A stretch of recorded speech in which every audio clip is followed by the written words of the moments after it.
is your end of day market recap for Wednesday, October 15th. We are now through the halfway point of the month. So a lot of price action to kind of talk about today, and some observations today. Another interesting day, I will say that, in the marketplace today. Some whipsaw moves. So I will talk a little bit about why we're getting some of these kind of whipsaw moves at this point in the market. This is a little bit different than what we experienced, going back a couple of weeks ago, where it was just there was less volatility. The VIX was around a 15 or 16. Right now, the VIX is around 20, 21, 22. So we're dealing with more volatility than what we were dealing with a couple weeks back. So that's changed, and I'll kind of go over a couple other observations, as well as some of the stock moves today. I mean, you could see from your screen there, and I'm going to just move this so that you could see the spreadsheet a bit more, and I'm going to zoom in for you so that you don't have to put your eyeglasses on or something, or really have to zoom in here. But I'll talk about some of these moves in just a second. But again, I'll try to keep this video a little bit shorter. I've been doing a lot of long videos this week. I'd appreciate if you like these videos, and if these videos are helpful, please retweet on Twitter or on YouTube. Please go ahead and like the video. I appreciate that. It kind of just keeps me motivated to do these videos. I try to do these videos to kind of help. I also I find these markets just incredibly interesting, and they're not, it's, if you're bored with these markets, maybe, there's maybe something else for you to do, because I find these markets every day. It's kind of thrilling when you see these moves that are going on a day-to-day basis, and to try to get an understanding, because it's constantly changing and constantly evolving. So I mentioned, I'm going to start with kind of just a big move, and something that I've been talking about. It's very controversial, because whenever I tweet about this subject, I get people very upset when I tweet about this. But I want to talk about, since the volatility has moved up, one of the reasons why I think that we're not seeing, we are starting to see fades. Now, some of it is headlines, and I'll get to that in just a second too. But I think some of it is just that the market has kind of lost the wind in its sails. Sometimes you'll see that where there's just a constant bid to this market.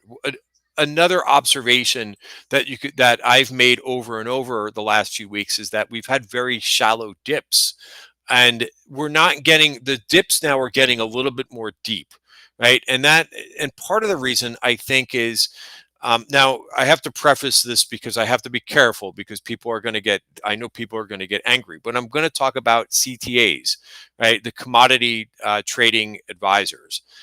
Now, I'm going to say this first. This is only one party out of many parties that are in the marketplace.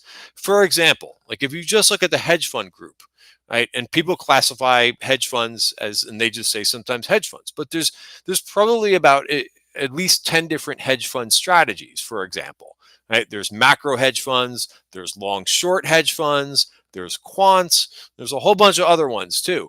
So when you classify these things, it's not the whole market. So I'm going to talk about CTAs for a second, but meanwhile, that's not the whole market that's out there. That's just one party. Just as there's also the hedge funds, and there's pension funds, and there's all different types of institutional funds, and then there's retail. But what we know about the CTAs is that they bought $12 billion in the month of August, right? And what I read is that they're at the 100%, and I tweeted this out earlier in the week. I retweeted it today. They're maxed out, right? So in every scenario, from what I read in terms of their models, is that they're going to be a net seller today. The net seller this week or just recent. And the more that the market sells off, the more that they're actually going to have to sell. So, and again, if you're not familiar with what a CTA is, of course, you could put it in your AI model. But basically, a lot of them are trend followers. So when the trend begins to kind of lean down, they use very rigid rules, right? They're not using, oh, I think today's a good day to buy. It's very rules based, right? So they're coming in, and whatever their their system says that they need to do, based on a technical model, that's what they do. There's usually no in between with that type of model driven. So now, instead of what I see a lot of times when I provide this information is people like to argue with it, right? Why not just take the information and say, okay, that's useful. That one particular area of the market, they're doing some selling. Now, another note that I read this week was that, and by the way, it's monthly options expiration on Friday. So that could also be why we're getting a little bit of volatility. Sometimes we see that before the actual um, before the actual day of expiration, which is Friday. But another thing that I read is that the gamma that's in the market is much less than it's been over the last couple months, meaning that's also there's less wind in the sails of the market. What gamma use when there's a big gamma position, what usually happens is when the market goes up, right, they are forced to actually buy more, because they're hedging out their positions. Right? They're hedging out their book, and that gamma move is associated with, when the market's moving up or down, what they basically need to do in their book. So I just wanted to mention that because I think at this point, many of you are probably noticing that the market's changed a little bit. So those are some reasons why that could kind of stay the same a little bit. Now, there's a few other things too. I mentioned we've got more headline risk, right? We didn't have that before, so that's also contributing. So the more that you have these factors, like the more it kind of helps understand why the market is kind of wishy-washy right now and going up and going down, right? Retail's coming in and buying in the morning, and then other funds are perhaps doing some other things. All right, one other factor that I'm going to throw out there too is that we've got earnings season. We're now in the start of earnings season, and that is sometimes more of a tricky tight area of time of the market in any event too. Even though we haven't gotten into the big tech earnings yet, we've had bank earnings, which by the way have been pretty impressive. But the main thing is just to kind of understand, when you could kind of understand some of these factors, um, you can make some decisions, and you can make the major thing is to make some adjustments, right? Some folks want to do the same thing every day, right? And that's fine, but you may not be maximizing your gains if you don't make some adjustments to what the market is telling you, right? And some of those reasons that are present right now. To me, that means to be a little bit less aggressive now that there's not as many, that the dips are not as shallow as they've been over the last couple months. Now, does it mean that we're breaking down or anything like that? I don't think so. But I think it means that, and I'm going to start to kind of go through the charts, that's why we're kind of stalling a little bit here and there. Now, I think it's also, when you mix in the technicals and what the technicals are saying, I think it also makes a bit of sense here. So we're just looking at the SPY chart, and then I'll come back to some sector moves and individual stock movers, which I usually get to towards the end of this uh, live feed that I do. But you could see, like, knowing where there's resistance, and that's where, like, a nice technical roadmap, which is what the value areas do for us, the MarketWebs value areas. But you could see we've got some resistance here at 667.24. Now, I also think once you have one of these down candles like this, it takes some time. You're going to see some back and forth price action because that is such a heavy move, and you violated this whole price action that we've had. So we're trying to get back above, and price is trying to get back above, but it's running into that resistance level, and that's 667.24. So it does get a little bit difficult when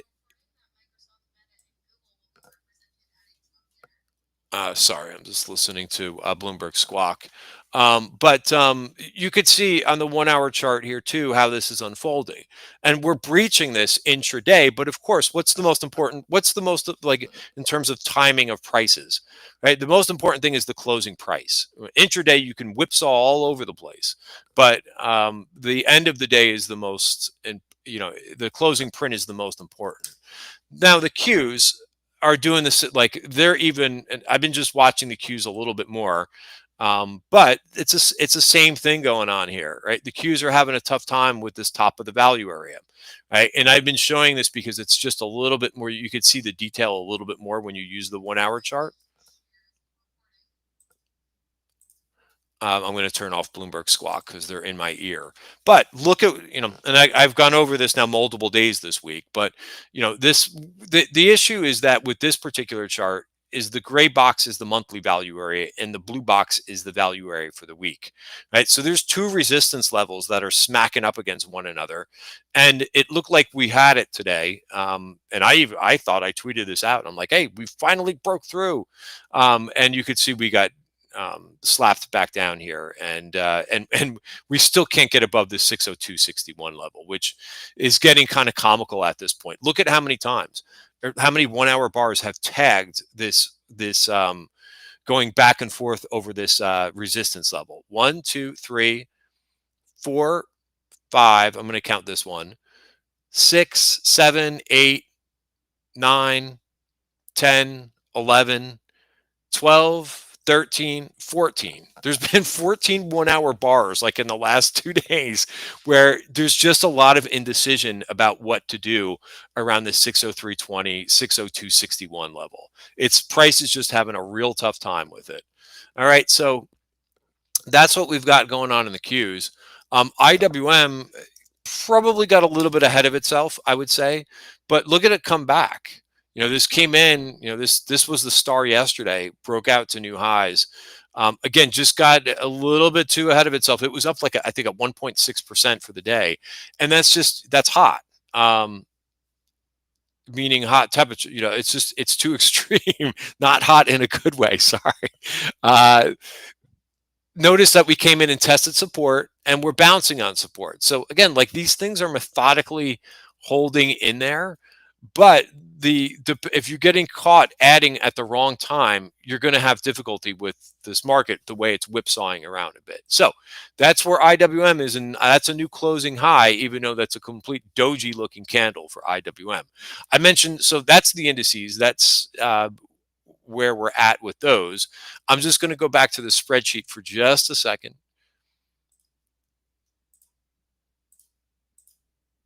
All right. And I want to talk about a couple of these areas, and these have been hot areas. Biotech was up 3% today. That was your biggest advancer after the open today. Look at what solar did today. Solar did not give way. Solar was very strong today, up another 4%. So there's also, I think, rotation into some of these areas of the market that are under owned, such as solar. I've talked about this group several times this year, thinking about, hey, there's this mad grab for all these alternative, other ways to make energy more efficient. Well, solar is one of those names, even though it's not being supported politically. It is still you're going to need these alternative power groups to fuel this, this AI theme that you got going on. Clean energy, by the way, was up another 3.3% today. Just unbelievable, the strength that is going on in the alternative renewable clean energy group. What else do I want to touch upon? The strength that's going on in the metals and mining is unbelievable. GDX is up another 3.9%, even though that the rare earths pulled back today. Now, I'm going to mention that group really quickly too. Look at what happened with uranium stocks today. Again, just a little bit too hot at this point. And again, not in a good way. Down 2.5% from the open. Aerospace and defense saw a lot of profit taking. That's another group, as I've mentioned in previous videos. It's been an unbelievable group this year, but it is overbought. Let it come in a little bit. And here's metals and mining, which finally had a down day, down 0.9 percentage point. So let's go through some of these charts, and then I will also go through I'll go through some sectors. I will also go through some names that really stood out to me and some stock setups. So since the last one that I just brought up, I'll go over the last couple. But yeah, I mean, here's the thing, like XAR, look at how big the price action is getting up here, right? It's fighting with buyers and sellers. And at this point, it's had such a huge run. This has been one of your leaders of the market in terms of sectors. I know it doesn't get talked about as much as it should. People talk about like Rocket Labs, which again, That's fine, and ASTS, but it's really been the whole damn group. And some of those names are starting to come under pressure a little bit. I mentioned I would bring up GDX. Just an unbelievable move at this point. The dip last week. Remember the dip that everybody's saying that move was, these things are coming in. Nope. They just came in and tested support right at the 20-day moving average, and they got bought, and they got bought in a big way. That's GDX. Here's uranium at this point. I mean, it was up 2% today, but it is getting pretty darn stretched. Also, look at the volume at this point that's coming in here. To me, that's kind of a warning. When you've seen, I talk about this all the time. For the most part, for the overall stock market, the market goes up on low volume. Right. I'm going to say that again. It's not single stocks are different. When a stock breaks out, you want to see it. You want to see volume accompany the breakout. But the overall market, and a lot in sectors too, they go up on low volume, right? And that's because just a function of how the market happens, right? There's high volume when there's volatility and when there's distribution, right? There's low volume when the market goes up. Now, once you're starting to see all this volume after this big move like this, it kind of, to me, means that this leg up, it's starting to it's mature, and maybe it's getting to the point where it's getting exhaustive, right? So that's what I would note with this as well. PBW, the volume has gotten bigger. It's also kind of a little bit exhaustive at this point. I mentioned XME, the metals and mining, which were actually down today. Again, same thing, right? Look at the whole move over here, right? Good volume like this is fine, but look at the volume over here, right? This is, at this point, this is very mature, I think, in the move, considering that you're seeing all this volume over here. So be mindful of this. To now, I don't think now is the time to be going into some of these things at this point. I think for the most part, you want to be kind of maybe riding the last portion of your trade, and waiting for of course you could wait for a sell signal with the last portion of your trade. At least that's how I do it. I normally take a couple targets in a trade, and then I keep the last piece on for a runner. But I think at this point, this stuff is pretty mature, and the volume is kind of signaling that at this point. What else? Where else was I going to go to? I was going to mention solar. Right, solar. The volume is not heightened like that, so we may have more to go in solar. Solar has now broken through its whole value area, so I think this is very interesting what's going on in some of these moves. What about XBI, which had a big move today? Notice, is the volume really that big, like you're seeing in the uranium, in the metals and minings? No, it's not. So maybe this has more to go, and maybe to get to that VPOC there at 113.26. I like this group. I like the way it's moving. Another thing is, always keep in mind, I said this in yesterday's video too. I said, be careful about the rare earths at this point. I believe, if I didn't say it in yesterday's video, I do videos with members too, and I may have mentioned that, but you always have to think about your risk. Remember Paul Tudor Jones, who's been on financial media quite a bit the last couple of weeks. One of the things that I always take away from Paul Tudor Jones when he was trading back in the 80s, he says that he always assumes every position that he has on is wrong.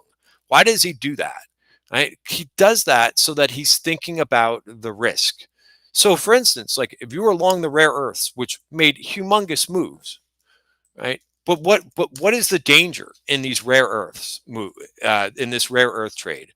Well, the danger is, because they've gone up on the fact that China is being tighter with exports, right? The danger is that the U.S. and China make some reconciliation and some type of a deal. What do you think will happen to all these rare earth names?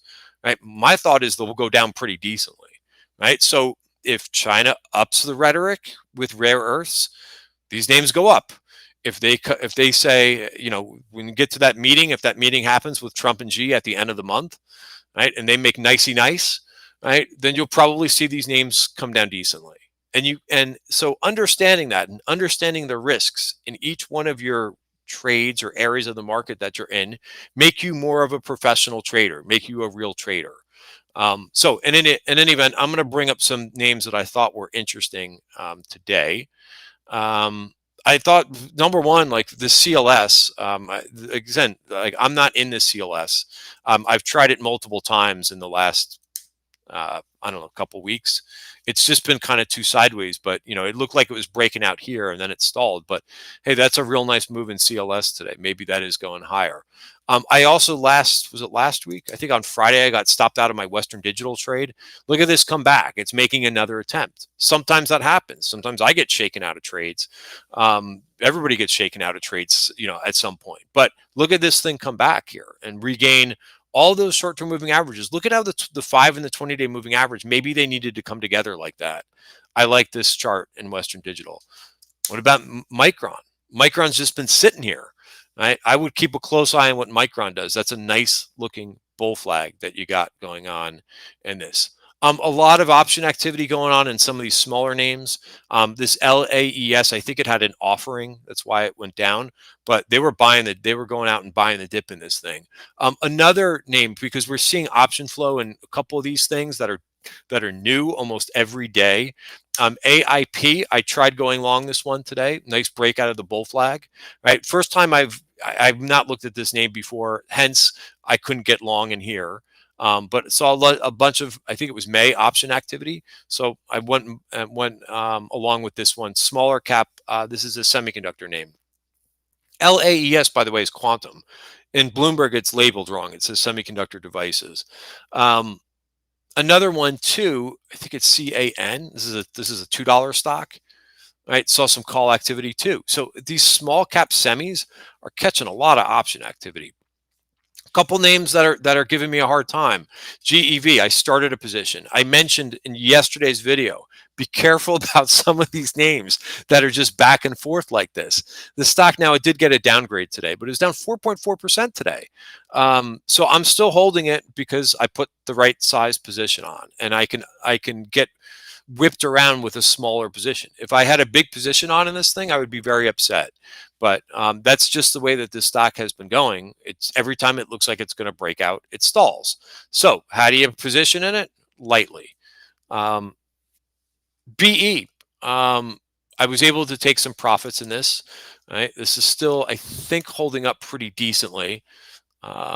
Yeah, there we go. That's the right chart. Again, it's extended, right? So I saw somebody do a really cool, smart trade on the tape today.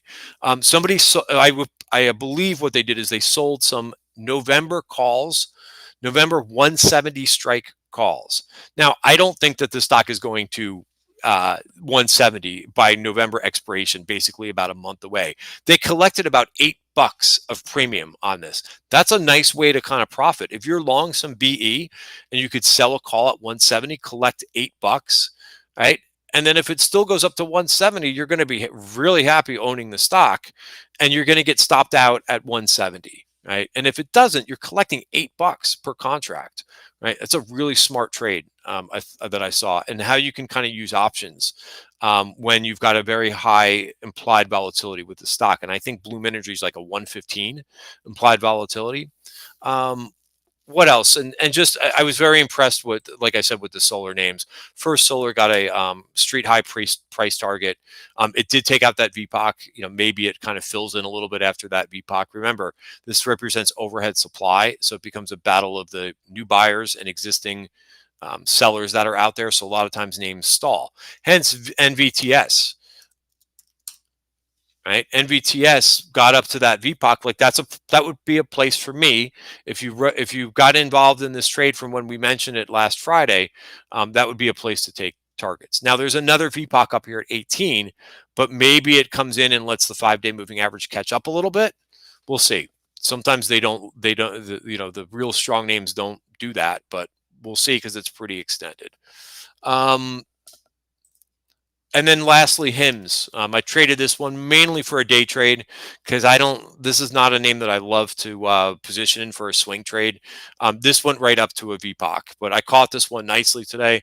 Kind of helped me out a little bit with at end of day P&L to catch this one. But notice where this thing went to. There's I think it's a 5-minute VPOC. Let's see. Right, bang, right into that VPOC, and that's where I sold the majority of my. I took several targets on the way up, but right there into the 64.84 overhead supply, and it tagged it, and it kind of came in a little bit. Now the trade may not be over, but if you still like this name, I talk about this all the time. You could take a target here, and then you could add back, right? You could add back cheaper. It's a very dynamic way to trade when you're able to see overhead supply like this. All right, guys, that is it for today's video. Hope you're hanging in there with this back and forth price action and making some adjustments so that you can kind of capture the some of the really good moves that you're seeing in this market.